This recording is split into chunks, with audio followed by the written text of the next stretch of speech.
कौन सा पढ़ा, ह्यूमन रिप्रोडक्शन जो हमारा कंप्लीट हो गया था। अब इसी से रिलेटेड इसके आगे हम पढ़ेंगे रिप्रोडक्टिव हेल्थ, ठीक है। अब रिप्रोडक्टिव हेल्थ में आज मेनली हम पढ़ेंगे general info, introduction to our this topic, और इसके अलावा बर्थ कंट्रोल के अलग अलग मेथड्स और इन मेथड्स की जरूरत क्यों है, ठीक है। नहीं है।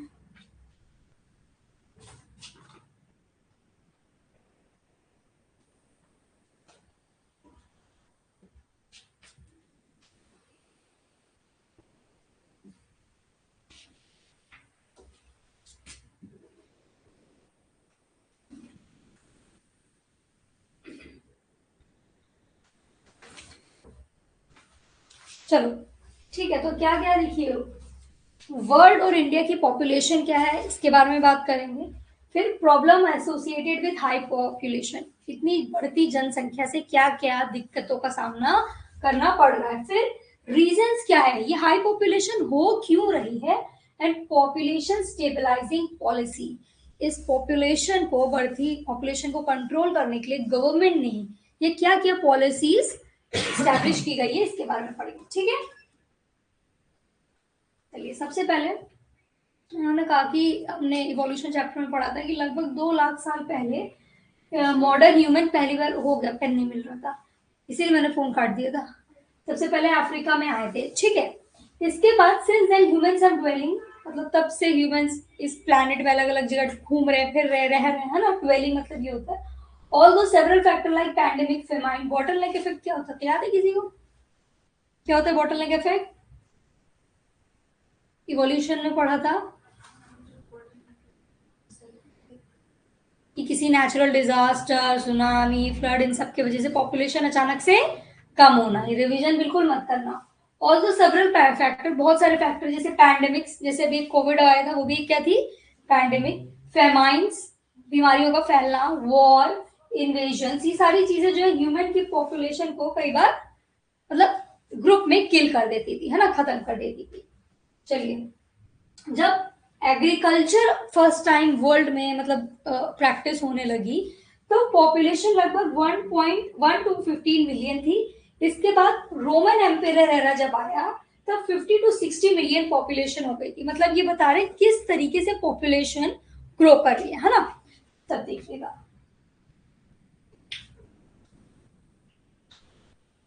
1 बिलियन, ये याद रखना, 1 बिलियन पॉपुलेशन किस ईयर में पहुंची थी, 1804 में वर्ल्ड की पॉपुलेशन पहुंच गई थी 1 बिलियन, ठीक है।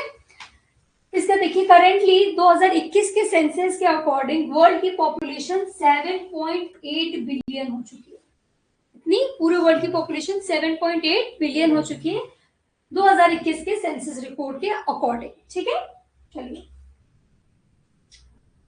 इंडिया की पॉपुलेशन इंडिपेंडेंस के टाइम पे, जब हमको इंडिपेंडेंस मिली थी 1947 में, तब लगभग 350 मिलियन थी, ठीक है, 350 मिलियन। इसके बाद 2000 में जब स्टडी हुई तो ये 1 बिलियन पहुंच गई। 2000 में हमारी पॉपुलेशन कितनी हो गई, 350 मिलियन से 1 बिलियन। समझ रहे इतने टाइम में कितना ज्यादा पॉपुलेशन में डिफरेंस आया है, कितनी ज्यादा बढ़ी है। करंटली इंडिया की पॉपुलेशन लगभग 1.38 बिलियन है। आज के टाइम में हमारी पॉपुलेशन कितनी है, 1.38 बिलियन। वर्ल्ड में हर छठा बंदा इंडियन निकल आता है, इतनी ज्यादा हमारी पॉपुलेशन है, ठीक है। पॉपुलेशन आउटबर्स्ट, पॉपुलेशन आउटबर्स्ट का मतलब क्या है, देखिएगा क्या होता है, population which exceeds its sustainable size और rapid increase in the population. एक जगह है, अब यहाँ जितने लोग होने चाहिए थे इससे ज्यादा हो रहे हैं, या फिर अचानक से, ये लिखा है रैपिड इंक्रीज, अचानक से पॉपुलेशन का साइज बढ़ने को हम कहते हैं पॉपुलेशन आउटबर्स्ट, फटना, ठीक है। पॉपुलेशन आउटबर्स्ट, अचानक से रैपिड इंक्रीज या फिर एक सस्टेनेबल साइज से ज्यादा पॉपुलेशन हो जाए तो उसको कहेंगे पॉपुलेशन, ठीक है। पॉपुलेशन आउटबर्स्ट के समझ में आ गया ना, या तो साइज से ज्यादा या अचानक से बढ़ना, ओके। अब इंडिया की पॉपुलेशन की बात करेंगे, total fertility rate, fertility rate का मतलब क्या है, ठीक है, ये सब चीजों पे ध्यान दीजिएगा। Total fertility rate is average number of children born per women over her life time is called total fertility rate. एक औरत अपनी जिंदगी में कितने बच्चे पैदा कर रही है इसका एवरेज माना जाता है क्या, फर्टिलिटी रेट, है ना, एक वुमेन अपनी लाइफ टाइम में कितने बच्चे पैदा कर रही है, इसको एवरेज फर्टिलिटी रेट माना जाएगा। आइडियल टोटल फर्टिलिटी रेट 2 होना चाहिए। आइडियली, ये क्वेश्चन आ सकता है, आइडियल फर्टिलिटी रेट क्या होता है? 2। क्यों 2 है? एक कपल है और उनके अगर 2 बच्चे हुए तो ये पॉपुलेशन बैलेंस रहेगी। क्यों? आफ्टर सम टाइम वो कपल की डेथ हो जाएगी और उनको रिप्लेस करने के लिए 2 ही लोग आएंगे, तो ये बैलेंस कंडीशन है ना। जैसे इन्होंने बताया है, देखिए, for population to remain stable the couple should ideally have 2 kids. ठीक है, 2 बच्चे होंगे तो पॉपुलेशन कैसी रहेगी? तो ये क्वेश्चन अगर आए आइडियल टोटल फर्टिलिटी रेट, तो ये क्या होना चाहिए? 2। As the parents who die, the children are still living. This process maintains the same population. वो मर जाएंगे एक एज के बाद, तो उनकी रिप्लेस कर लेंगे उनको उनके बच्चे, तो ना तो इंक्रीज हुई ना तो डिक्रीज हुई, स्टेबल पॉपुलेशन बन गई। तो 4 चीजें लिखते हुए चलो जो इंपॉर्टेंट है, बाकी खुद से लिख लेना। ये लिखो, फर्स्ट बिलियन पॉपुलेशन कब हुई? हेडिंग डालना है इसका पॉपुलेशन। रिप्रोडक्टिव हेल्थ में अभी हम पढ़ रहे हैं पॉपुलेशन।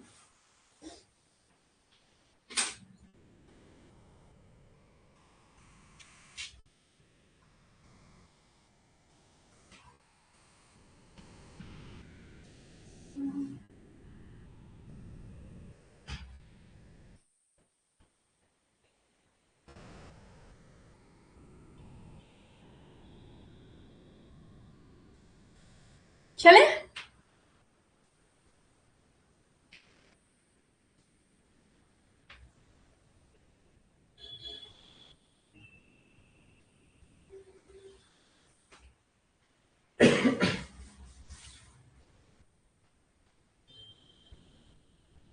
बस इतना।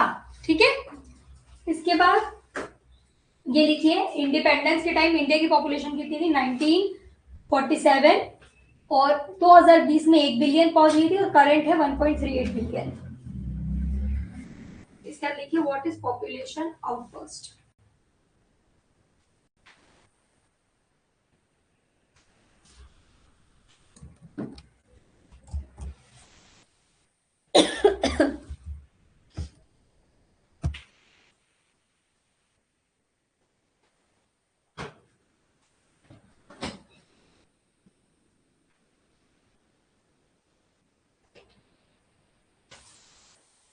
चले आगे भाई, हो गया? पॉपुलेशन आउटबर्स्ट का मतलब क्या है? कोई भी बताओ जल्दी से, तुम ही बताओ। पॉपुलेशन आउटबर्स्ट का मतलब हिंदी में बताओ। कब कहेंगे कि पॉपुलेशन आउटबर्स्ट हो गई है? अचानक से पॉपुलेशन का साइज बहुत ज्यादा बढ़ जाए, या तो नहीं, एक से ज्यादा नहीं, सस्टेनेबल जो उसकी मतलब जो एक उसकी लिमिट है उससे ज्यादा हो जाए, तब हम कहेंगे पॉपुलेशन आउटबर्स्ट। अब एक घर है, वहां पर 15 ही लोग आ सकते हैं। अब 15 से 20 हो गए तो कहेंगे नहीं यार, यहाँ तो एक्सेस लोग हैं, इतने तो ये तो जगह ही नहीं है, तब भी हम कहेंगे आउटबर्स्ट। और अगर एक जन रहता है और अचानक से वहां 10 जन आके रहने लगे, तो हम क्या कहेंगे? This is also outburst. ठीक है, चले आगे।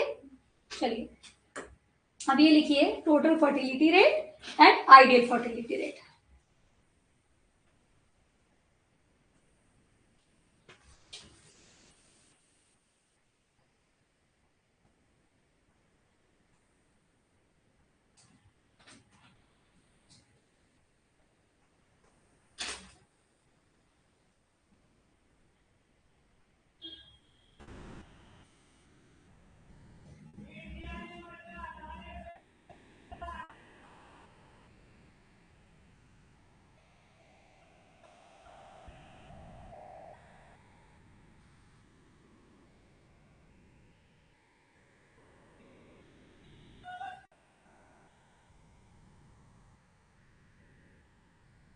हो गया?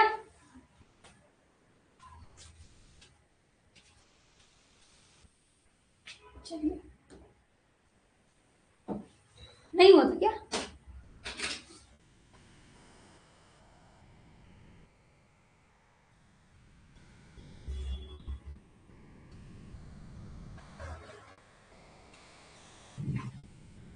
देखो, उन्होंने बताया कपल को एन से डिनोट कर रहे हैं, फिर इनके 2 बच्चे हो गए, तो n+2 पॉपुलेशन है। अब n चला गया तो भी पॉपुलेशन कितनी है, 2 है। समझ में, स्टेबल क्यों कह रहे हैं, 2 पेरेंट्स से 2 बच्चे हुए, ठीक है। इसको कहते हैं सस्टेनेबल रेट, ठीक है, सस्टेनेबल रेट। चलो, इन 1947 the fertility rate of India was around 6। Ideal क्या है, और इस टाइम 1947 इंडिपेंडेंस के टाइम फर्टिलिटी रेट क्या था, मतलब लगभग एक औरत एवरेज 6 बच्चे तो पैदा कर ही रही थी, ठीक है। मीन्स एंड एक औरत नहीं, couple in means an Indian woman was having around 6 children, ठीक है। When fertility rate is more than 6, this is not a sustainable fertility rate। 6 से ज्यादा है तो ये एक सस्टेनेबल रेट नहीं है। अब किस वजह से इंडिया में हाई पॉपुलेशन हुआ करती थी, क्या रीजन हो सकते हैं, देखिएगा। पहला, high mortality and lower life span. अभी मैं समझाऊंगी इसका मतलब क्या है, अभी हम डिटेल में देखेंगे। इलिटरेसी, पढ़ाई लिखाई उस टाइम कम थी। एवर्जन फॉर फैमिली प्लानिंग, कोई भी नहीं चाहता था फैमिली प्लानिंग के बारे में बात करना, डॉक्टर के पास जाना, कंसल्ट करना, नहीं, सब अपने हिसाब से चलते थे। चाइल्ड मैरिज, पहले बहुत ही लोअर एज में, छोटी एज में बच्चों की शादी हो जाती थी, तो जो रिप्रोडक्टिव फेज है वो अपने आप ज्यादा मिल जाता था। आज के टाइम में कोई 25 में शादी कर रहा है, कोई 30 में कर रहा है, कोई 35 में कर रहा है, और वुमेन तो फर्टाइल ही है 50 साल तक, तो 15-16 साल ही मिल पा रहे हैं वो रिप्रोडक्टिव फेज। पर पहले के टाइम में 14-14, 15-15 साल में शादियां हो जाती थी, तो 20-25 साल का रिप्रोडक्टिव फेज मिलता था, है ना। तो जितना लंबा टाइम उतने ज्यादा बच्चे। प्रेफरेंस फॉर मेल किड, पहले लोग बच्चे करते जाते थे जब तक लड़का नहीं हो, करते जाएंगे। नॉन अवेलेबिलिटी फॉर कॉन्ट्रासेप्टिव, इतना easily contraceptive methods, contraceptive use होते ही नहीं थे क्योंकि अवेलेबल ही नहीं थे। अब देखिए यहाँ पर लिखिए एमएमआर। एमएमआर का मतलब क्या है, मैटरनल मोर्टिलिटी रेट। मैटरनल मतलब मदर का, वुमेन का, मोर्टिलिटी मतलब मरना, ठीक है। Mortality rate, number of maternal death पर लैक्स लाइफ बर्थ। अगर 1 लाख बच्चे पैदा हो रहे हैं तो उसमें कितनी औरतें उन बच्चों में से मर जा रही हैं पैदा करने के बाद, तो इसको हम कहेंगे maternal mortality rate. Very important, heading डालिए maternal mortality rate. Maternal mortality rate,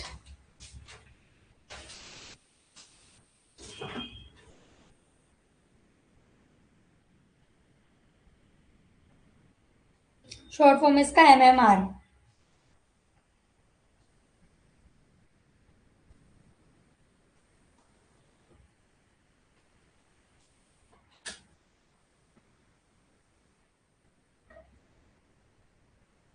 ठीक है, heading number of maternal death per lakh live birth.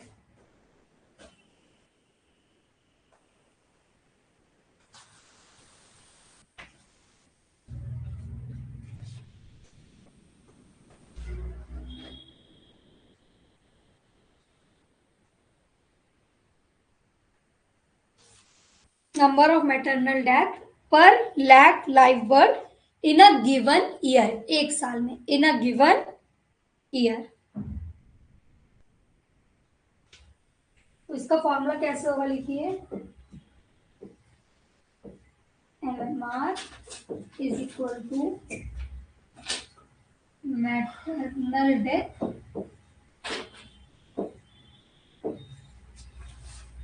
Upon total life birth into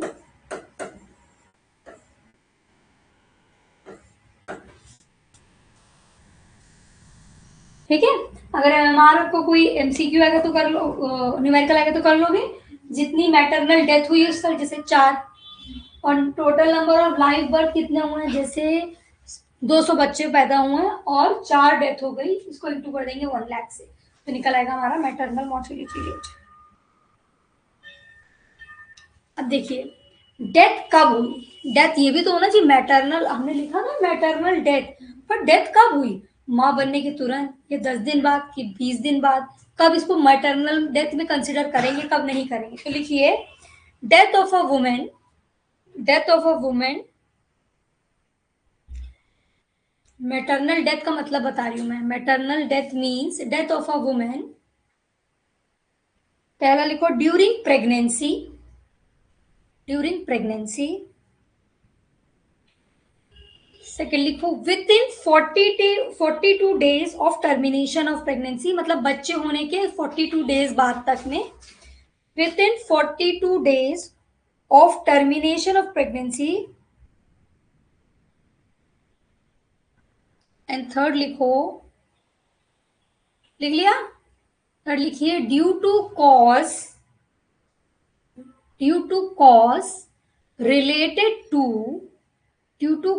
related to or aggravated by pregnancy, or AGGRAVATD, or aggravated by pregnancy, due to cause related to or aggravated by pregnancy। तो कब कब कहेंगे कि ये maternal death है?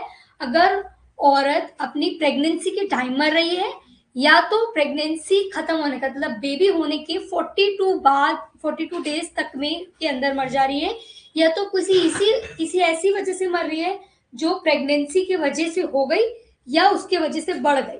ठीक है? नहीं समझ में आया थर्ड वाला? थर्ड समझ में आया कि नहीं आया? हाँ क्यों कर रहे हो?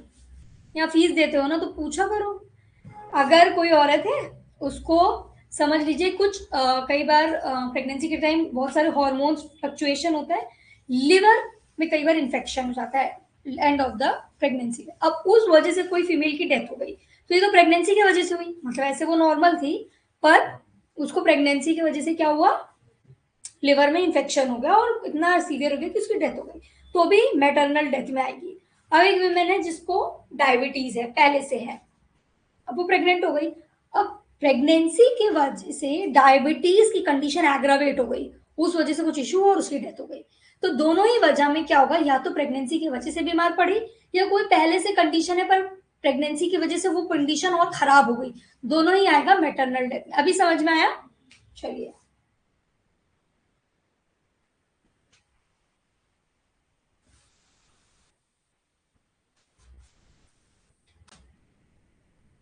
चलिए ड्यूरिंग 1950s, अब इंडिपेंडेंस के जस्ट बाद की बात करें, हेल्थ केयर फैसिलिटी इंडिया में बहुत खराब थी, ठीक है, अच्छी नहीं थी, इसके वजह से लाइफ स्पैन लो होती थी, मतलब किसी का बेबी हुआ वो भी शायद पहले कितना होता था कि बेबी की डेथ हो गई, मदर की डेथ हो गई, मतलब इतनी अच्छी फैसिलिटी ही नहीं थी, तो बहुत ज्यादा चांसेस होते थे कि डेथ हो जाए आज के कंपैरिजन में।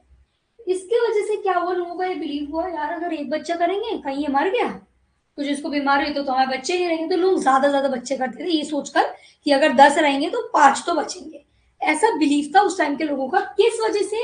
Poor health care facility India में जो थी, इस वजह से, due to poor health care facility very less kids would survive, है ना? तो ये पहला रीजन समझ में आया, high mortality and lower life span. पहले के लोगों को ये बिलीव था क्योंकि भाई इतना अच्छा इलाज तो है ही नहीं, तो अगर हम कम बच्चे करेंगे तो हो सकता है हमारे पास बच्चे ही नहीं रहे, इसलिए वो ज्यादा बच्चे करते थे कि कुछ बच्चे सरवाइव कर जाए। पहला reason for high population in India, ये क्लियर हुआ? दूसरा है चाइल्ड मैरिज, जैसे मैंने आपको बताया चाइल्ड मैरिज 1950s के टाइम बहुत ही कॉमन सी बात थी, है ना? इसमें क्या होता था, people getting married at early age, जल्दी शादी हो जा रही थी, increase the probability that the young couple give birth to many kids. जैसे मैंने बताया रिप्रोडक्टिव एज बहुत बढ़ जाती थी, एक विमेन की शादी 35 की एज में हो रही है और एक विमेन की शादी 15 साल की एज में हो रही है, 35 वाली को 15 ही साल मिल रहा है जबकि 15 साल वाली को 35 ईयर्स मिल जा रहे हैं रिप्रोडक्टिव फेज। समझ में आया? तो जितना बड़ा रिप्रोडक्टिव फेज उतने चांसेस ऑफ मोर किड्स, तो ये बताया चाइल्ड मैरिज की वजह से ये इश्यू हो रहा था। तीसरा रीजन इलिटरेसी, पढ़े लिखे इतने लोग नहीं थे, people during 1950s were unaware of disadvantage of having more children that maintain a sustainable population। उस टाइम लोगों को इतनी जानकारी नहीं थी कि ज्यादा बच्चे करने से हमारा भी नुकसान है और आस पास वालों का भी नुकसान है और हमारे इन्वायरमेंट का भी नुकसान है, क्योंकि उनके हिसाब से जितने आज के हिसाब से जितने ज्यादा बच्चे उतनी आपको उनकी ज्यादा अच्छे से केयर करनी पड़ेगी, तो उतना आपके पास फैसिलिटी होनी भी चाहिए, है ना? ये चीज से लोग पहले क्या थे, unaware. Preference for male kid, पहले के जमाने में क्या होता था 1950s में, women were expected to handle household chores, most of the business जो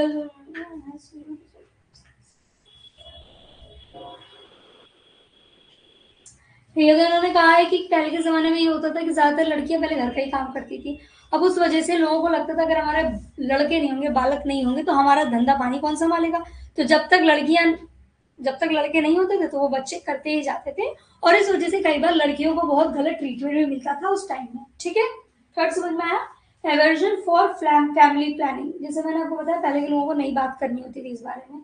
सम communities do not believe in family planning methods, कुछ कम्युनिटीज हैं जो नहीं यकीन करती इस चीज पे कि फैमिली प्लानिंग या बच्चे सोच समझ के किए जाए। क्यों कम्युनिटीज, कुछ लोगों का ये बिलीव होता है कि भाई बच्चे तो ऊपर वाले की तरफ से आते हैं तो पढ़ते जाओ। ठीक है, इसके बाद है नॉन अवेलेबिलिटी फॉर कॉन्ट्रासेप्टिव, पहले इतने ज्यादा कॉन्ट्रासेप्टिव जो इक्विपमेंट्स हैं वो थे ही नहीं, है ना। 1950s तक contraceptives were not easily available. जैसे आज के टाइम में बहुत इजीली किसी भी मेडिकल स्टोर पे आपको कॉन्ट्रासेप्टिव ये मिल जाएंगे प्रोडक्ट्स, पर पहले के टाइम में इतने इजीली अवेलेबल नहीं होते थे, जिसके वजह से अनवांटेड प्रेगनेंसी, अगर कपल को अच्छा नहीं भी चाहिए तो भी उनके पास बच्चा आ जाता था कॉन्ट्रासेप्टिव की कमी की वजह से। Hence India has a huge population. ये कुछ रीजन है जिसकी वजह से इंडिया में आजादी के बाद बहुत तेज पॉपुलेशन बढ़ी। मैटरनल मोर्टिलिटी रेट इज, बताओ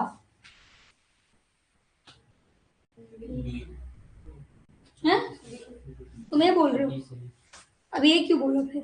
अच्छा बी बोलो, तुमने ये बोला क्या? हो गया, यही है सही आंसर। ठीक है, चलो। Problem due to high population, अब भाई पॉपुलेशन ज्यादा क्यों हुई, इसके इतने सारे बच्चे, सब एक एक रीजन बताओ क्यों पॉपुलेशन ज्यादा रहती थी पहले के टाइम में, एक रीजन बताओ बस कोई भी। उनको पहले को मानना था कि जो लड़के लड़के अगर उनको लड़का चाहिए होता तो जैसे लड़कियां लड़कियां हो, किसको क्या कहेंगे? Reference to male kid. ठीक है, एक तुम बताओ। इलिटरेसी की वजह से। दीपक तुम बताओ। इलिटरेसी है ना, तो उन्होंने यही बोला कि तुम बताओ क्यों ज्यादा होते थे। जी मैम, क्या क्यों होते थे पहले, पॉपुलेशन ज्यादा क्यों थी पहले? उनको पता नहीं था, सबको लिटरेसी ही बोलना है क्या? इलिटरेसी है ना इंग्लिश में, अभी मैंने इतने सारे टॉपिक बताए ना, तो बताओ इलिटरेसी हो गया, हाँ। इसके प्रेफरेंस टू मेल किड हो गया, अब तुम बताओ एक रीजन।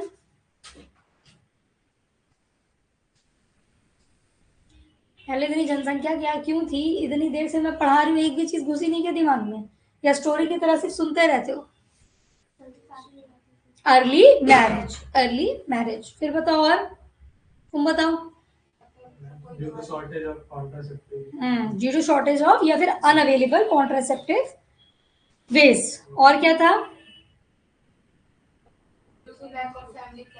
हाँ, अवॉइडेंस टू फैमिली प्लानिंग। ठीक है, अब भाई हो गए बच्चे ज्यादा हो गए, पर इसका नुकसान क्या ये भी हम पढ़ते हैं। तो क्या नुकसान है एक्सेसिव या हाई पॉपुलेशन का? स्कार्सिटी, चीजों की कमी होगी, हाँ।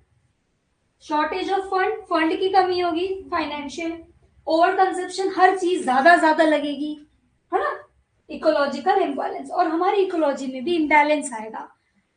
ठीक है, अभी क्या है इनके डिटेल्स में पढ़ते हैं।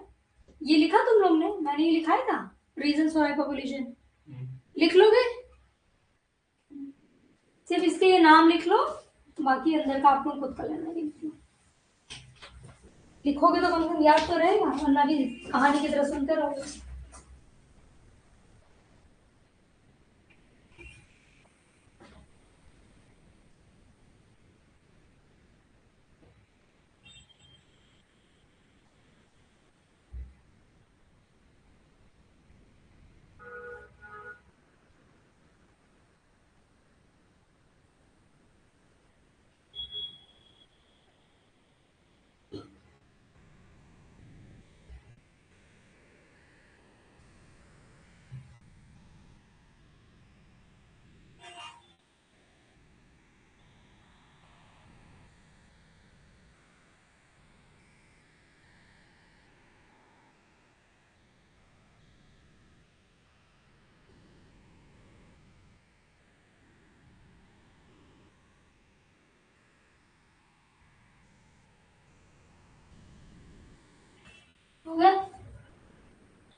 चलो,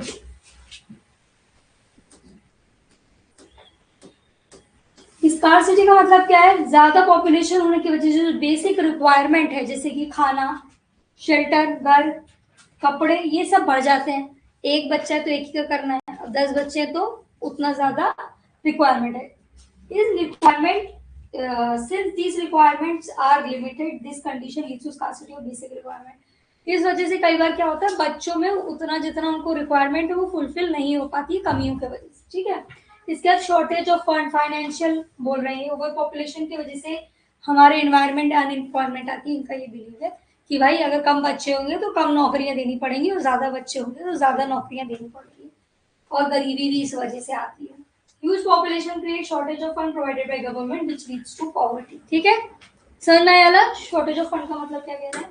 इसका ओवर कंजप्शन कह रहे हैं कि जितनी ज्यादा पॉपुलेशन होगी उतनी डिमांड रहेगी, खाना उतना चाहिए, है ना, पानी उतना चाहिए, तो जो अर्थ पे जो रिसोर्सेज है वो लिमिटेड है, तो उनका क्या होगा? ओवर कंजप्शन, जिसके वजह से ओवर कंजप्शन ऑफ रिसोर्सेज हो सकते हैं, जो हमारे एनवायरमेंट के लिए थ्रेट है, ठीक है। समझ में आया सबको? फिर क्या है? इकोलॉजिकल इम्बैलेंस कह रहे हैं over consumption of resources to fulfil our needs would create depletion resources. इन्होंने कहा इतने ज्यादा जितनी रिक्वायरमेंट है, मेरे पास 10 रोटी है पर मेरे पास 20 लोग हैं, तो ये इम्बैलेंस बन गया। तो यही बोल रहे हैं, इन्वायरमेंट में हमारे अर्थ पे रिसोर्सेज आर लिमिटेड, सब चीजें लिमिट में है, और पॉपुलेशन ज्यादा होने की वजह से एक इम्बैलेंस बन जाता है इन्वायरमेंट में। दिस डिस्टर्ब या फिर disturb the natural balance of the ecosystem. समझना है चारों? पॉज देखो, फिर पॉलिसीज के बारे में पढ़ेंगे।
हो गया?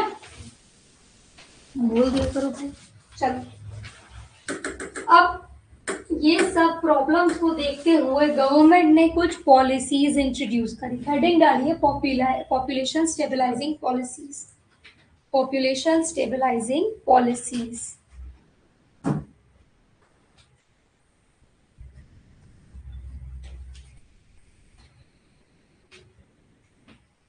ठीक है। पहली पॉलिसी का नाम लिखिए national programme for family planning, जो कि आई थी 1952 में। National programme for family planning ये 1952 में। नाम से ही समझ में आ रहा है कि ये फैमिली प्लानिंग से रिलेटेड एक स्कीम गवर्नमेंट ने क्या करी थी? इंट्रोड्यूस करी थी। क्या है ये? इंडिया फर्स्ट कंट्री है to launch a family programme. क्यों बताओ? क्योंकि इतनी तो पॉपुलेशन ही कहीं नहीं है, तो इंडिया पहली कंट्री है जहां पर फैमिली प्लानिंग का प्रोग्राम लॉन्च किया गया गवर्नमेंट के द्वारा। इसका ऑब्जेक्टिव, मोटो, गोल क्या था? क्यों है? To promote the use of contraceptive and curb population explosion. ये जो गवर्नमेंट की तरफ से स्कीम आई थी, क्यों आई थी? कि लोग कॉन्ट्रासेप्टिव मेथड का यूज ज्यादा करें और ये बढ़ती पॉपुलेशन को कंट्रोल करने में हेल्प करें, ठीक है। First such initiative taken up by government was National Program for Family Planning in 1952. Government ने ये प्रोग्राम, इस ऐसा लोगो था, जोड़ी जिम्मेदार जो पालन करे परिवार, ठीक है, ये करके पहले इनकी स्कीम आई, ठीक है। ईयर याद रखना है, नाम याद रखना, ऑब्जेक्टिव याद करना है। फैमिली प्लानिंग का जो नेशनल प्रोग्राम आया था उसका ऑब्जेक्टिव क्या था कि कॉन्ट्रासेप्टिव मेथड का यूज ज्यादा करो ताकि पॉपुलेशन कम हो सके। ठीक है, चलिए advertisement for family planning. The alarm to alarm people about the programme various methods display poster. अब लोगों चले तो इसका एडवर्टीजमेंट किया गया, पोस्टर्स बना बना के अलग अलग जगह छापे गए, टीवी पे इनका क्या हुआ, एड आया, रेडियो पे प्ले किया गया ये प्रोग्राम के बारे में। इसके बाद क्या हुआ, school family planning programme was promoted under slogan. फिर अल्टीमेटली एक स्लोगन था, हम दो हमारे दो। इस स्लोगन के अंदर फैमिली प्रोग्राम को क्या किया गया, प्रमोट किया गया। तो ये स्लोगन अगर पूछा गया हम दो हमारे दो या फिर वी टू आर टू किस प्रोग्राम के अंदर आया था, तो national programme for family planning. ठीक है, याद रहेगा। चलिए प्रोडक्टिव। अब दूसरा प्रोग्राम गवर्नमेंट की तरफ से आया, reproductive and child health care programme. लिखिए दूसरे प्रोग्राम, उसका ईयर लिख लिया, ऑब्जेक्टिव लिख लिया,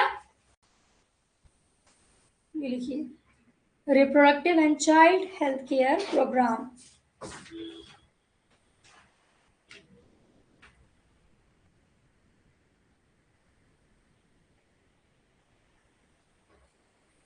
अब यहां नाम से समझ में आ रहा है, that was totally family planning. Family planning मतलब कॉन्ट्रासेप्शन, याद रहेगा। अब यहाँ देखिए क्या, reproductive and child health care, तो यहाँ मदर और बेबी की भी बात की जा रही है। इस प्रोग्राम के अंडर क्या ऑब्जेक्टिव थे, पहला टोटल फर्टिलिटी रेट, जो आइडियल क्या होता है ये अचीव करना, इसको मेंटेन करना। इन्फेंट मोर्टेलिटी रेट मतलब बच्चे होते ही जो मर जाता है उसको कंट्रोल करना। मैटरनल मोर्टेलिटी रेट, मदर जो कि प्रेगनेंसी की वजह से या डिलीवरी की वजह से जिसकी डेथ हो रही है उसको कंट्रोल करना। ठीक है, मदर और बेबी की केयर और फर्टिलिटी रेट मेंटेन करना, ये ऑब्जेक्टिव था इस प्रोग्राम का, आरसीएच का। Monitor overall wellbeing of mother and child. इस प्रोग्राम के अंदर जब विमेन प्रेग्नेंट होती है तो गवर्नमेंट की तरफ से पूरी प्रेगनेंसी में इसकी टेक केयर और बेबी होने के बाद की टेक केयर इस प्रोग्राम के अंदर होती है।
चलिए आ गया। अब जो हमारे चैप्टर का नाम है रिप्रोडक्टिव हेल्थ, इसका मतलब क्या है, रिप्रोडक्टिव हेल्थ क्या है, it is the physical, emotional, behavioural and social wellbeing in all aspect of reproductive system and its function. हर तरीके से रिप्रोडक्शन की टेक केयर करना, चाहे वो फिजिकली हो कि फिजिकली कोई हार्म ना हो, मेंटली हो, इमोशनली हो, बिहेवियरली हो या सोशली हो, मतलब हमें एक दूसरे का ख्याल रखना है। हर तरीके से रिप्रोडक्टिव इश्यूज रिलेटेड चीजों का टेक केयर करना इस रिप्रोडक्टिव हेल्थ। ये है, ये डालो डेफिनेशन रिप्रोडक्टिव हेल्थ की।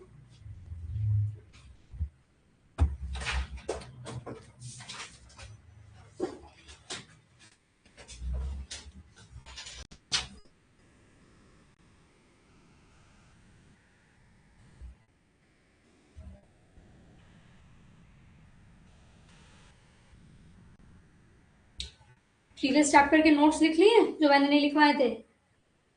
लिख रहे हो ना कि छोड़ दे रहे हो?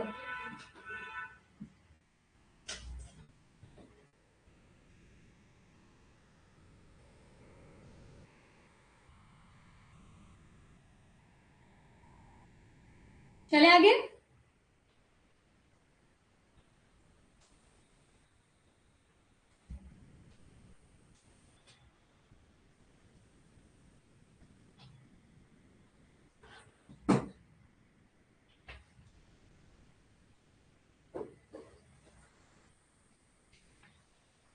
हो गया भाई?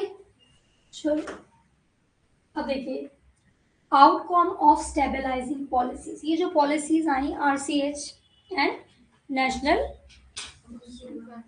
इनका आउटकम, इससे क्या फायदा हुआ या क्या इसका प्रोडक्ट रिजल्ट आया?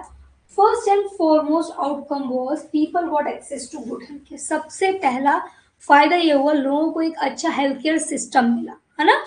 पहले लोग बीमार पड़ते थे, कुछ है ही नहीं, कहाँ दिखाने जाए, पर इन पॉलिसीज के अंडर लोगों के पास अब जगहें थी, हॉस्पिटल थे, इंस्टीट्यूट थे, जहाँ जगह वो अपने आप को दिखा सकते हैं, है ना। It provide medical assistant to people for issues related to, किन इश्यूज के लिए रिप्रोडक्टिव, इस पॉलिसीज से किन इश्यूज के लिए उनको वो मिला, फायदा मिला? Pregnancy related issues, delivery related issues, sexually transmitted disease related issues, abortion related issues, menstrual cycle related issues and infertility related issues. In policies के अंदर ये सारे ही इश्यूज लोगों के क्या होने लगे? रिजॉल्व होने लगे। It reduces the overall infant mortality rate and maternal mortality rate in India. इन प्रोग्राम की वजह से जो मदर और बेबी की डेथ इतनी कॉमनली, इतनी इजीली हो जाती थी पहले के टाइम में, इसमें कम, ये रेट कम हुआ, डिक्रीज हुआ। The average lifespan is increased quickly after 1950s।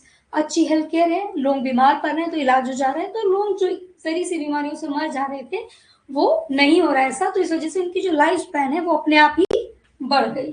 People now have few kids and chance of survival of the kids are more। अब लोगों के पास कम बच्चे हैं और उन बच्चों को जिंदा रहने के चांसेस ज्यादा हैं, क्योंकि अब हेल्थ केयर फैसिलिटीज अच्छी है।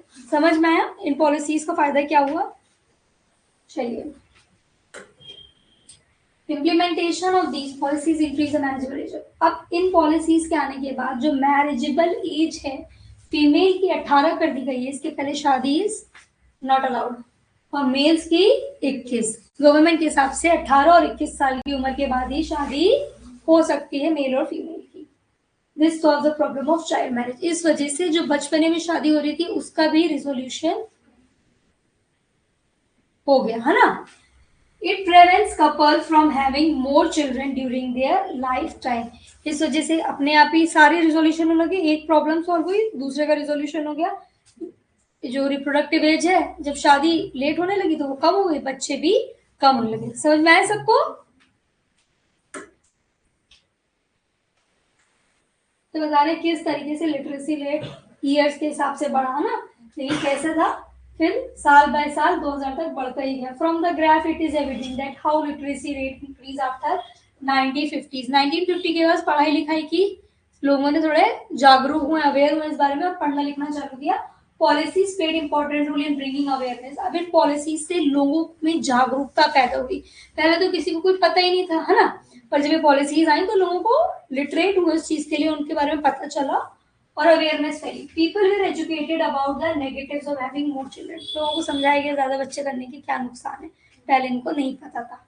ठीक है, चलिए, introduction of sex education in school. अब स्कूल्स में सेक्सुअल इंट्रोडक्शन, सेक्स एजुकेशन पढ़ाया जाता है। क्यों? क्योंकि ताकि जो बच्चे हैं, जो यंग्स हैं, टीनेजर्स हैं, इनको सेक्सुअल एक्टिविटी रिलेटेड सही इंफॉर्मेशन मिले और वो किसी तरीके के गलत एक्ट में इन्वॉल्व ना हो।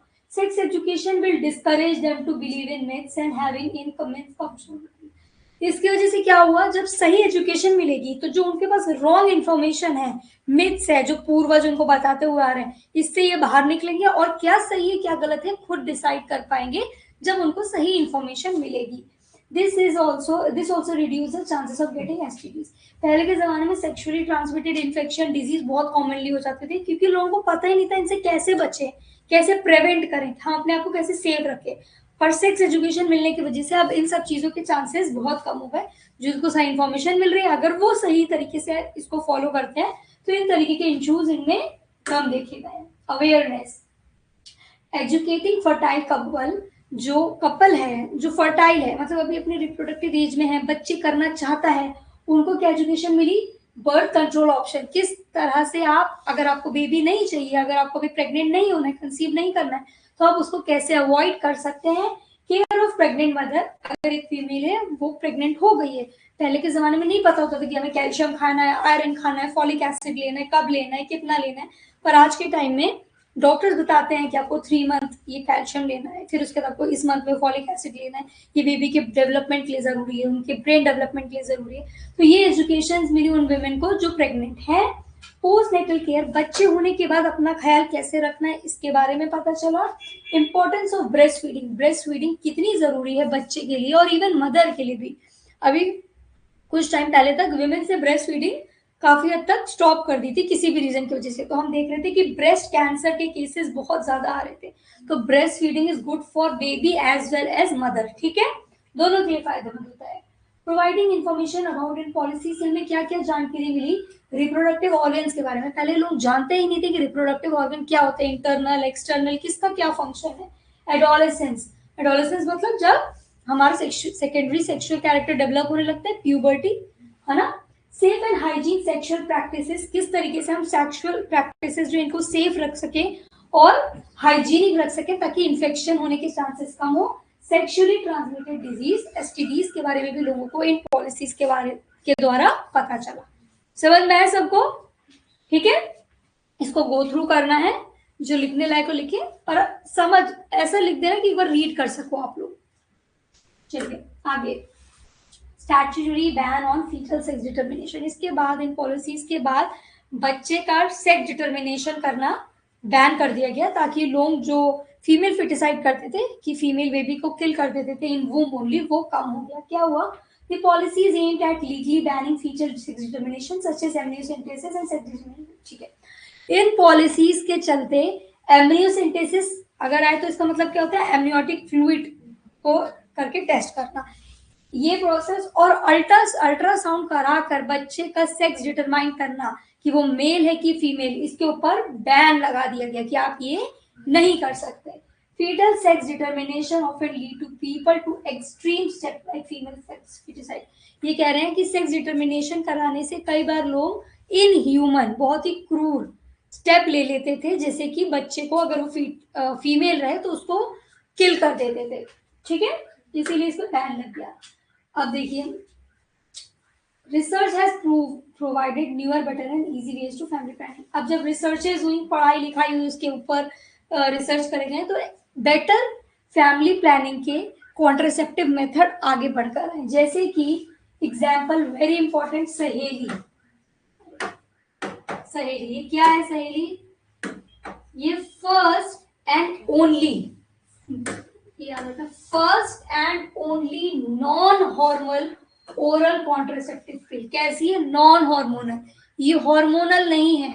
सहेली is the first and non hormonal contraceptive pill for female. It was developed by, कहाँ डेवलप हुआ? Central drug research institute, Lucknow, India, ठीक है, ये दोनों अच्छे से याद करना है। सहेली पहली नॉन हार्मोनल याद रखना, हार्मोनल नहीं है, आज की कॉन्ट्रासेप्टिव पिल्स आर हार्मोनल। सहेली पहली नॉन हार्मोनल कॉन्ट्रासेप्टिव पिल थी, जिसको CDRI इंस्टीट्यूट ने, लखनऊ ने क्या किया था? रिसर्च करके डेवलप किया था, ठीक है। Cheap and wide availability of contraceptive, one of the major, ठीक है। इसके बाद ये पॉलिसीज के बाद और क्या फायदा हुआ? सस्ती और इजीली अवेलेबल होने वाली कॉन्ट्रासेप्टिव मेथड्स आए, है ना।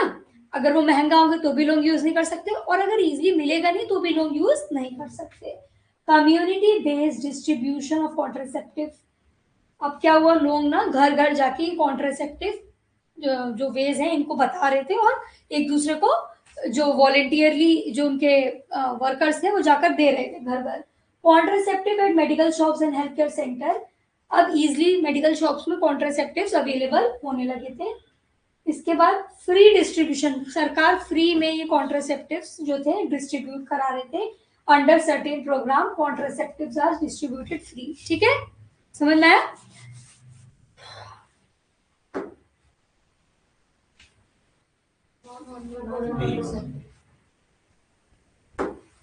ठीक है, रिजल्ट क्या हुआ? ऐसा परिवार हुआ करता था, फिर छोटा हुआ, फिर अब हम दो हमारे दो पे आ गए। ठीक है, after stabilising policy there is reduction in number of family members.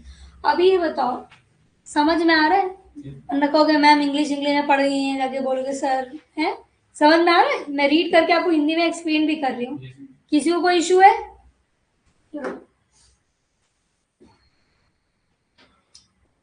Recent study ने बताया कि साउथ के कुछ स्टेट जैसे कर्नाटका, केरला, तमिलनाडु, आंध्र प्रदेश, आपको याद है यहाँ पर लिटरेसी रेट कैसा है?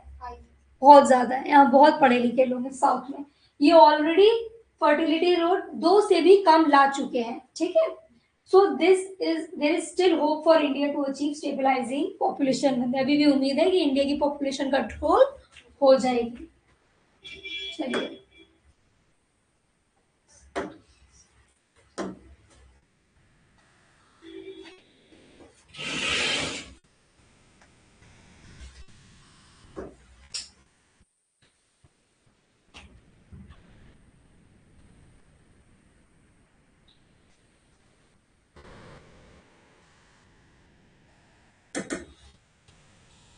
समझ में आया इतना?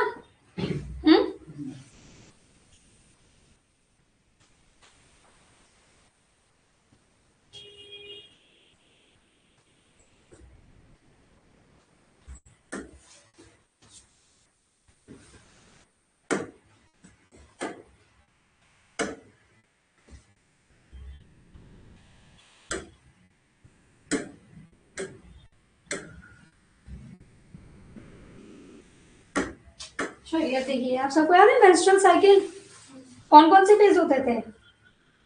कौन सी दो साइकिल चलती थी मेंसेस में? कल ही पढ़ा था ना। ओवियन साइकिल और ओवियन साइकिल। ओवेरियन साइकिल में कौन कौन से फेज थे? फॉलिक्यूलर फेज, ओव्यूलेटरी फेज, कुछ याद नहीं है क्या? कल ही पढ़ा था ना। यूट्राइन में menstrual phase, proliferatory phase and secretory phase. ठीक है, ये इन्होंने बताया कि नॉर्मली 28 डे की साइकिल रहती है और ये फेज होते हैं। अब हम पढ़ेंगे किस तरीके से कॉन्ट्रासेप्शन की प्रेगनेंसी अवॉइड की जा सके अगर बेबी नहीं चाहिए। इसके क्या क्या मेथड्स हैं, ठीक है, तो वो ध्यान से सुनिएगा, इनके ऊपर बहुत क्वेश्चंस आते हैं। कॉन्ट्रा मीन्स अगेंस्ट कंसेप्शन, मतलब बिकमिंग प्रेग्नेंट, मतलब किस तरीके से प्रेग्नेंट ना हो। ठीक है, बर्थ कंट्रोल और contraception methods are the act और मेथड विच प्रिवेंट कंसेप्शन। ये वो तरीका है जिसकी वजह से प्रेगनेंसी को अवॉइड किया जा सके। चेक पॉइंट फॉर कॉन्ट्रासेप्शन, कब कब किस तरीके से हम कॉन्ट्रासेप्शन से बच सकते हैं। सबसे पहला बोला है रिलीज ऑफ गैमेट, इसी को कंट्रोल कर दो, ओव्यूलेशन और रिलीज ऑफ स्पर्म। फर्टिलाइजेशन के लिए दोनों का मिलना जरूरी है, फर्टिलाइजेशन एंड इम्प्लांटेशन। ये इस तरीके से प्रेग्नेंट होती है फीमेल, मेल फीमेल गैमेट मिलते हैं, फर्टिलाइज होते हैं, फिर इम्प्लांट हो जाते हैं, यूट्रस में फर्दर ग्रो होते हैं। Each of these step can be inhibited which would eventually lead to the contraception. इन्होंने कहा ये जो 3 स्टेप है, कोई भी स्टेप बीच में रुक जाए तो प्रेगनेंसी नहीं होगी। अब देखिए आइडियल कॉन्ट्रासेप्टिव, किस कॉन्ट्रासेप्शन को हम कहेंगे ये आइडियल है, ये बेस्ट है, ये परफेक्ट है, कैसा होना चाहिए, वेरी इंपॉर्टेंट, इस पे क्वेश्चन आते हैं। पहला यूजर फ्रेंडली, मतलब इजिली इंसान यूज कर सके, इजिली अवेलेबल है ना, इजिली में मिल सके कहीं भी। इफेक्टिव, मतलब उसके चांसेस प्रेगनेंसी ना होने के ज्यादा हो, ऐसा नहीं यूज करने के बाद भी इंसान कंसीव कर ले रहा है।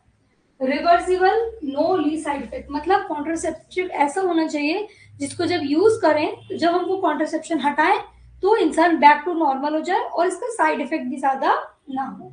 Shouldn't interfere with sexual drive, sexual intercourse के बीच में इंटरफेयर भी ना करे। एंड लास्ट शुडेंट, ये लिखा है, चलो समझ में आएगा आइडियल कॉन्ट्रासेप्टिव कैसा होना चाहिए। इजिली मिले, सस्ता हो, इंसान खुद से यूज कर सके, रिवर्सिबल हो, साइड इफेक्ट ना हो और सेक्सुअल इंटरकोर्स के बीच में इंटरफेयर भी ना करे।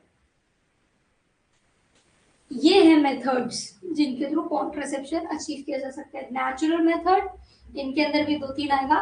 बैरियर मेथड, बैरियर मतलब नेचुरल, मतलब नेचुरली कोई भी चीज यूज नहीं हो रही, कुछ मेथड्स है जिनके थ्रू नेचुरली इंसान प्रेगनेंसी से बच सकता है। बैरियर मतलब कोई चीज हिंडर बन रही है ना, मेल फीमेल गैमेट को मिलने नहीं दे। केमिकल मतलब केमिकल्स के यूज से प्रेगनेंसी अवॉइड करना। इंट्रायूट्राइन डिवाइस मतलब फीमेल के यूट्रस में कुछ डिवाइसेस डाल दिए जाते हैं जिससे प्रेगनेंसी अचीव नहीं होती।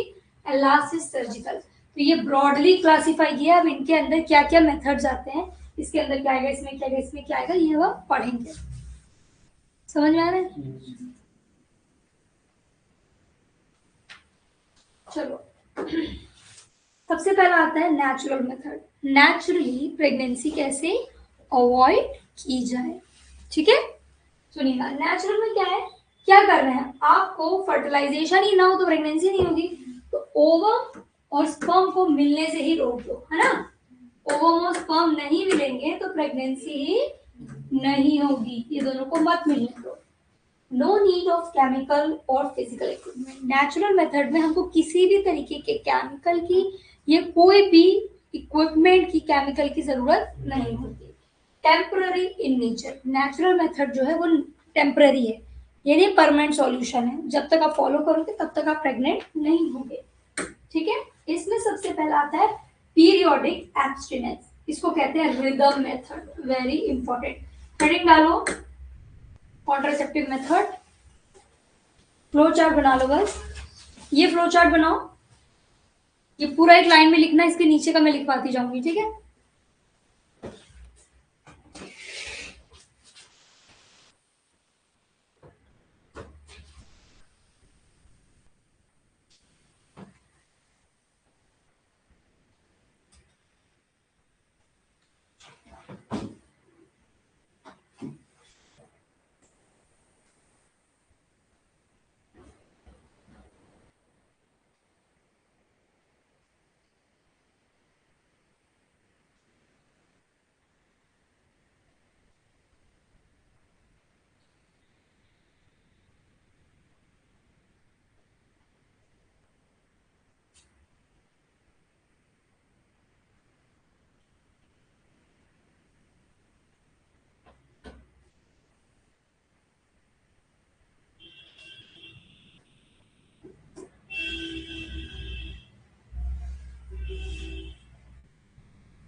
हो गया।